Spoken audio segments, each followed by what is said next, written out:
guys! So last year I was fortunate enough to take my dream vacation to Scotland. My mom and I went together. Neither of us had ever been out of the country before, so it was a little scary but mostly exciting, and this country was even more breathtaking than I had been imagining. At one particularly special point on the trip, someone said, "This place is healing balm for your soul," and my gosh, I couldn't come up with any better words to describe this whole trip and the whole experience and the whole country.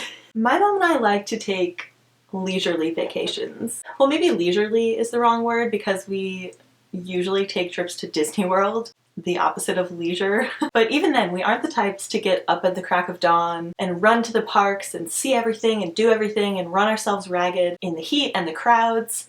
It's just not enjoyable. We take it easy, we enjoy the relaxation, sleep in, go for a swim, go to the park for a few hours, do our favorite things, then go back to the hotel and hang out and read and chill. But then came this Scotland trip, my dream finally come true, and there was no way I was about to park myself in one location all week and relax. I've had a map of Scotland in my room for years, marked with little flags over every place I must see. Overseas travel is expensive. This was potentially a once-in-a-lifetime trip, and I had to see as many of those flagged locations as humanly possible in this week. And my mom was totally on board. I gave her a list of all my places, and she put together this incredible itinerary and booked all the hotels and figured out how we could travel around and see the most of the country. I'm amazed by how many things we got to see and how many places we got to go, and there's still so many more places I would like to go back to spend more time in, or just places that we didn't quite have time to see. So I decided while we were still there that there was no way this was going to be a once-in-a-lifetime thing because we have to come back here as often as we possibly can. Apologies in advance for any pronunciations I am bound to mess up. I try my hardest to learn, and I think I have some of them down now, but I know I'm still botching probably a whole bunch of things, so if you can help me in the comments, please do. We flew into Edinburgh on an overnight flight.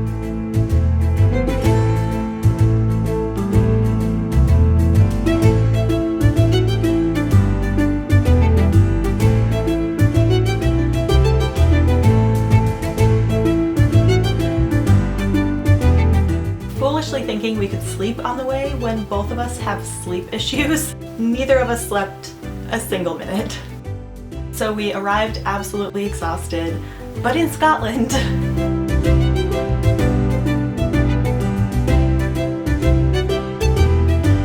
After some confusion regarding currency exchange, we set off through the heart of Edinburgh to catch a train to Inverness.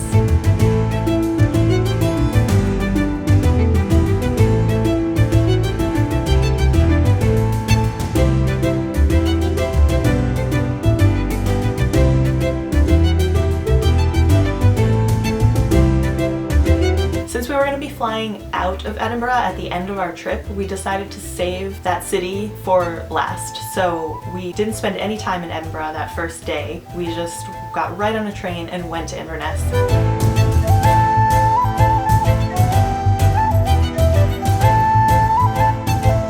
And from Inverness, we caught a bus to Invergary, where we stayed in the Glengarry Castle Hotel.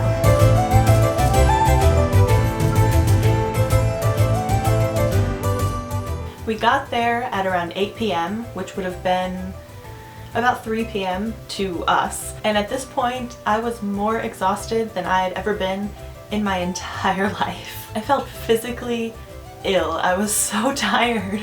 I'd been up for over 30 hours, and most of that time was spent traveling and figuring out where to go and what to do and how to exchange money, and I was just so exhausted. I couldn't function anymore. And now that we had finally arrived at our first location, I was so excited and I wanted to stay awake and go exploring, and I couldn't waste any time sleeping, you know? But I knew I could not go on. I needed a nap.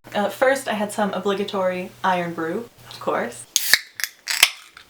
Then I laid on top of my bed. I didn't even get in it, just laid there on top of it.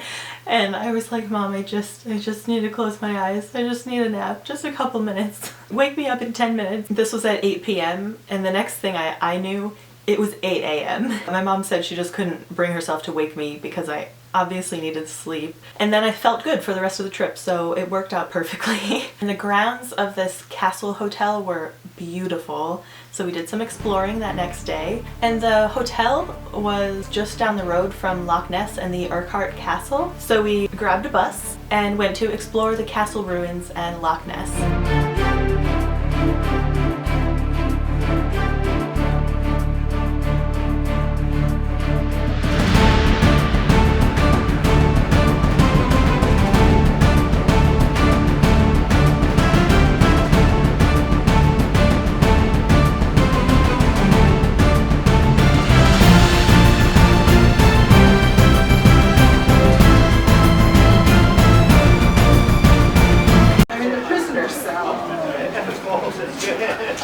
Did I wreck your video?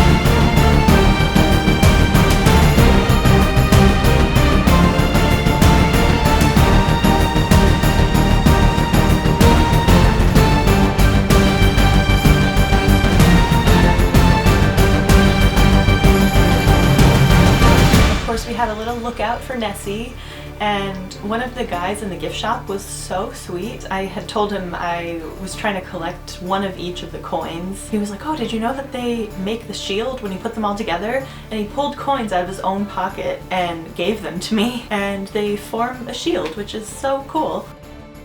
So then leaving this castle became an interesting challenge. We decided to forego a car rental because it's stressful driving in unfamiliar territory, especially on the wrong side of the road and the wrong side of the car. We thought it would be more scenic and enjoyable to rely on public transport, so we wouldn't have to worry about navigating and all that. We can just sit down and be chauffeured around and look at the beautiful countryside. And for the most part, that was an A+ decision. We never regretted it at all. Except this first day, because sometimes the buses don't show up.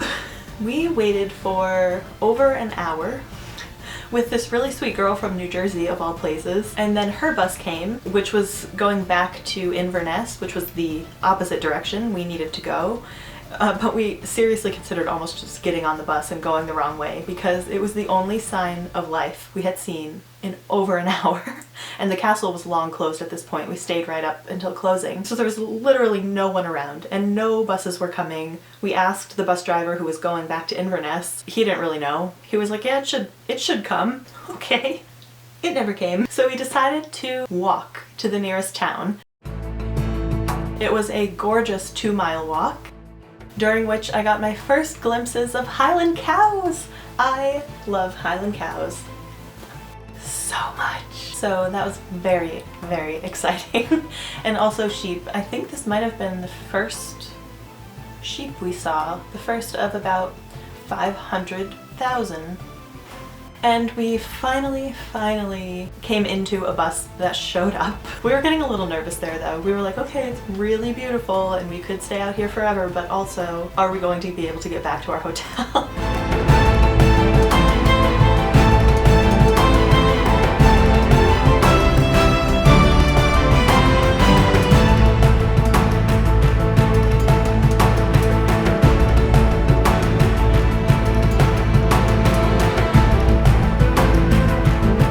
And then the next day we were on the move again. We headed to my personal favorite castle, Eilean Donan. Something about this particular castle, it just gets me. Every time I see photos of it, I'm just struck by how magical it feels, and seeing it in person, it was overwhelming.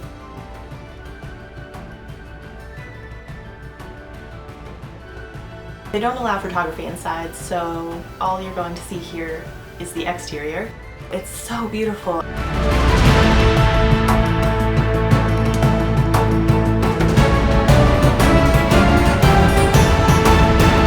I got Thistle there, my little baby Highland cow, and I love him so much.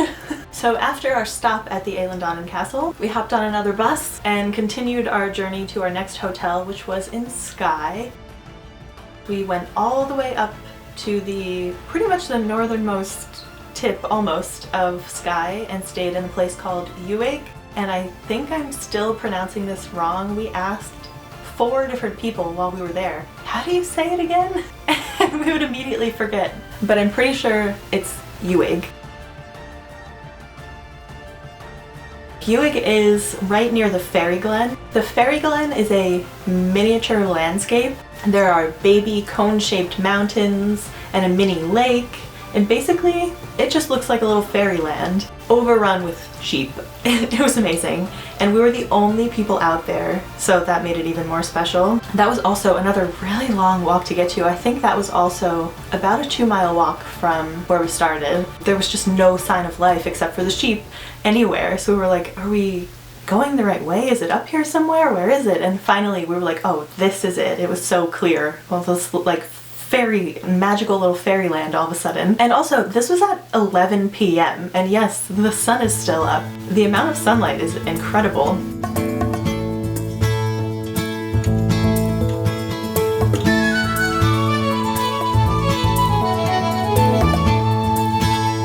So the Fairy Glen was so cool. Then we came back, had some amazing dessert at the hotel. So then the next day, only one night in Uig, the next day we rode all the way back down through Skye again to the southernmost tip and took a ferry to Mallaig.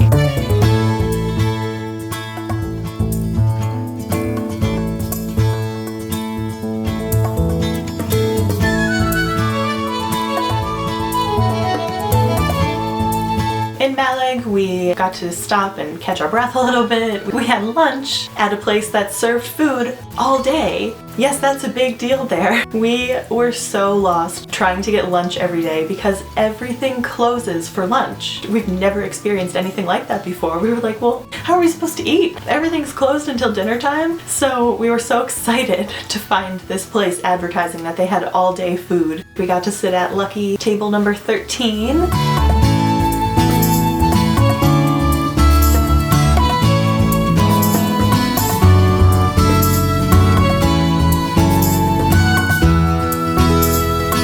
A delicious ice cream cone, and then we hopped on the Jacobite train, also known as the Hogwarts Express.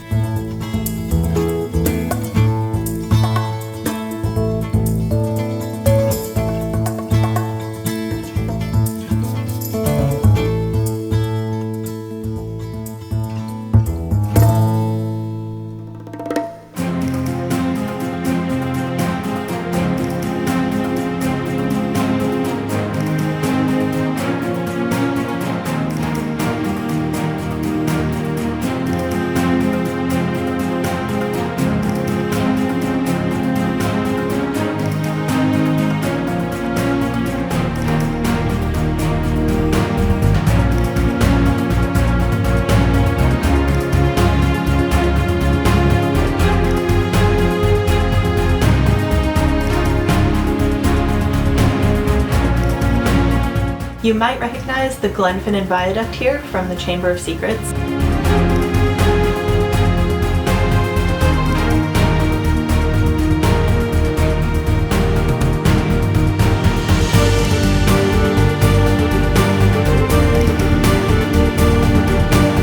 This mountain here is Ben Nevis, which is the highest peak in the British Isles. And after this beautiful train ride, complete with chocolate frogs, we landed in Fort William for the night, where we stayed at the Lime Tree Hotel. We didn't get to do much exploring of Fort William because we were so near to one of my most anticipated sites, Glencoe. It is breathtaking. I love mountains. I would pick a mountain vacation over a beach vacation any day, but I didn't know I could be this in love with mountains.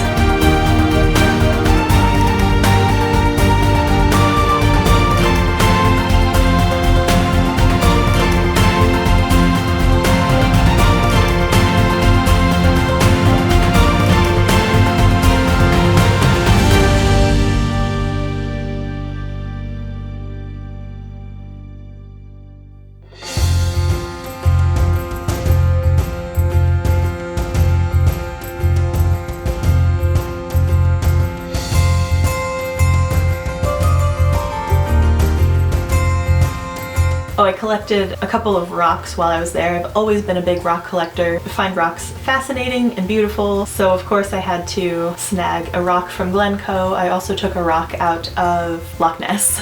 After Glencoe, we spent the night in Stirling, and this was a slight change of plans for us. My mom did an amazing, incredible job organizing our whole trip, and we hadn't had a single issue the entire time. Everything lined up perfectly for us, except this one night we were just a little too far away from our planned stop. So we had to alter that night, and we ended up at the Golden Lion in Stirling.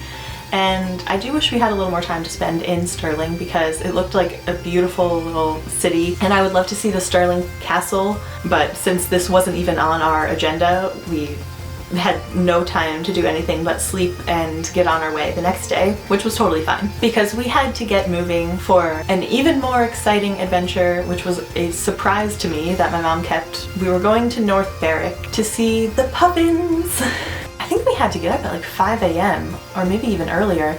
I can't quite remember, but I didn't care. I was up and I was ready to go see these puffins. We went to North Berwick, where the Scottish Seabird Centre is located. My mom booked a tour out of the Seabird Centre to the Isle of May, which is home to thousands of puffins. But you have to go at the right time of year, and they only make a couple of trips out per month, so they don't disturb the birds and the other wildlife on the island. So it had to be perfectly timed, and our trip just happened to perfectly line up with one of the excursions out to the Isle of May. So my mom booked it for us, and it was my big surprise. I was so excited, but I was so nervous that there weren't going to actually be any puffins. They can't control where the birds are, so what if there are no puffins on the island that day? I was still just so excited to go to the Seabird Centre and go on this little adventure, but to get to the Isle of May, you have to cross the ocean.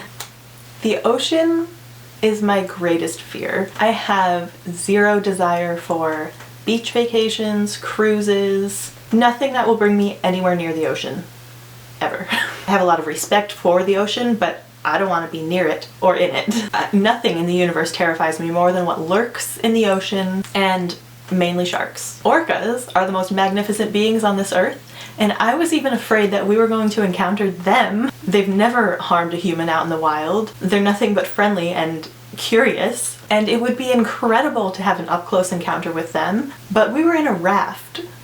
A rubber raft. I felt so vulnerable in the middle of the North Sea in a raft.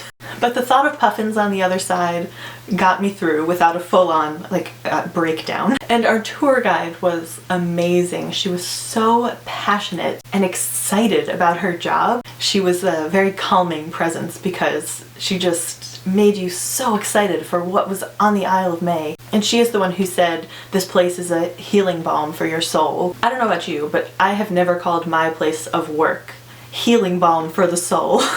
That is pretty special.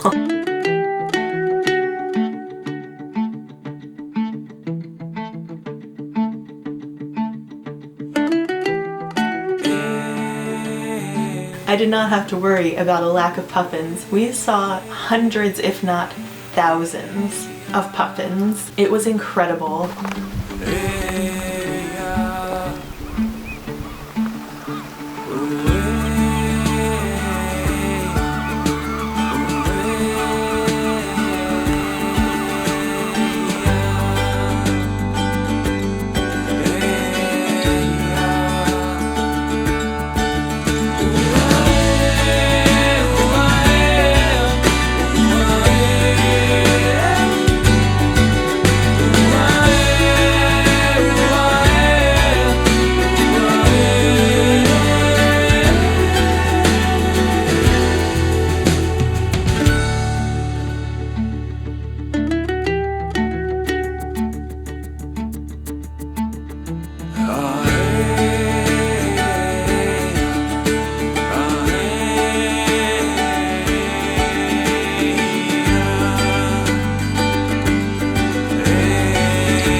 So after our tour of the island, we spent some time at the Seabird Centre itself. Then we headed back to finish out our trip in Edinburgh. We stayed at the Victorian townhouse, which I would recommend so highly, but the owner has recently decided to shut down her business, which is unfortunate because it would be the nicest place you have ever stayed in your life. So glad that we got a chance to stay there while she was still open.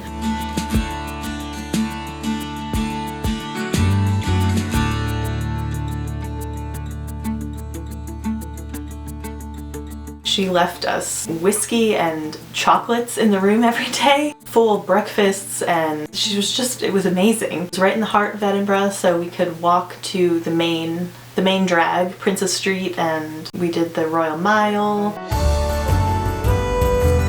I also just wanted to show you a couple of my Hamilton and Young jewelry pieces that I got. I got this beautiful thistle necklace and this beautiful ring. Finally got to go to a Waterstones, which I could have spent my entire day in.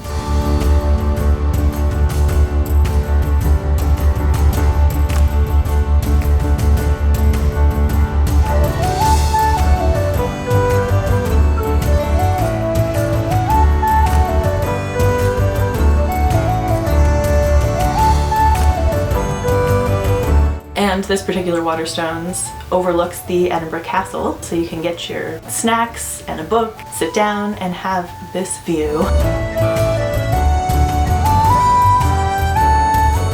And then for our last adventure of the trip, we went to Edinburgh Castle, and we were really pushing it on time with this one. We had about an hour before we had to be at the airport, and we were like, well, we have to do the castle, so let's just do it.